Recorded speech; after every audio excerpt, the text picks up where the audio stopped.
Hey, what's up? It's Jim, and today I'm going to talk about Scared Shrekless. Since I am doing a Shrek series currently, and it is Halloween, I figured why not review Scared Shrekless. I know in the chronology of this whole thing, I am not quite at that point, but I'm not going to wait for next Halloween, I guess. So, what I've always found weird is how come in the 2010s, 2000s, there was this flood of major theatrical animated studios making holiday specials. I'm not sure if somebody went, you know how much the Peanuts make, or the studios were like, we need new holiday specials, which they would always regularly, there would always be some, but I've never fully understood specifically why. I'm not sure. DreamWorks seems to make a lot more of them than Pixar did. Pixar has made a few with the Toy Story stuff, but I'm never sure exactly why that is, other than it's sort of considered evergreen and people will watch it and you can repackage it and things like that. I understand that, but just never understood. Like, we didn't get an Aladdin holiday special back in the day or something, so I don't know. This aired on NBC in 2010, and it is actually directed by Gary Troutman, who directed Beauty and the Beast, which is kind of surprising. Actually having a Disney Renaissance person direct something of Shrek is kind of an interesting twist, I guess. You can't really tell it's him, but in some cases I guess you can. What this is Donkey and Fiona have come back from a night of trick-or-treating with their 3 kids, and all the fairy tale creatures are there, with actually the original voices, except for Eddie Murphy. His voice, Donkey, is voiced by a guy named Dean Edwards, who I couldn't tell the difference, but I wasn't really listening to differences, but it is Mike Myers, Cameron Diaz, Antonio Banderas, Conrad Vernon, if you care.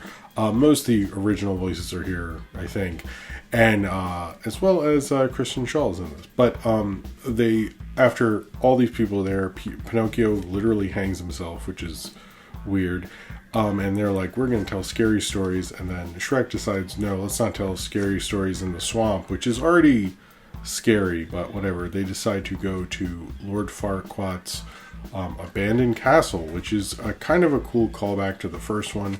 They go and they do that It's a Small World thing, but it's like a spooky Halloween one, and that I did enjoy. That's a good callback and a good joke, and their scary music thing totally works, and I thought that was a cool touch. Then they go into the castle and they tell 3 different scary stories, sort of a treehouse of horror, but like with Shrek and Shrek characters, but each person who tells it is the main character of their story. The first one is the Bride of Gingy, I guess. I like this one the least. I know it's not really based on Bride of Frankenstein. It's like the title and the idea, but like, I don't know. It's supposed to be like, haha, he has a clingy girlfriend. It plays on a lot of kind of lame sexist tropes, and I wasn't really that big of a fan of it, to be honest. Like, it's like, I don't know, and having Kristen Schaal voice that character, which she already sort of did in Flight of the Conchords, and a lot better. I just thought it was really bad. I didn't like it whatsoever.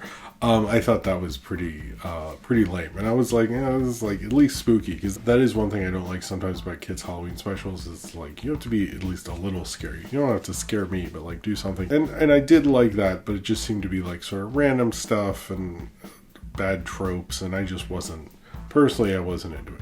The second one, however, which is not scary, so it already ruins my whole thing that I like these specials, but I have a little bit of scary. It's called Boots Motel, and you have Puss in Boots and Donkey having the story back and forth. It's basically like sort of being a Psycho story, but also them keep changing it and going back and forth and doing it in kind of a fun, almost duck-amuck way, if you will. I really enjoyed this one, actually. I like their back and forth. I like how they kept changing things. I like how they're having fun with the animation and played with perspectives a lot. Was it scary? Not really. In fact, when I thought back on it and I thought how I liked the middle one, I would not think of the scary stuff. I know it does have the Psycho thing, and it's called Boots Motel.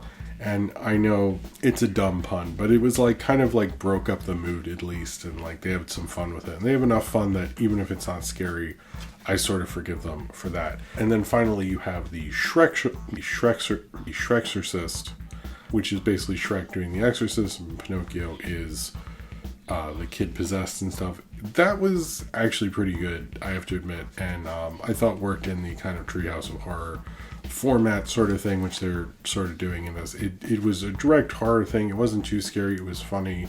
It had to do with the fairy tale. It all kind of connect. That's like the most come together, the best way this should all, you think it should work sort of thing. And there's scarier things going on throughout it.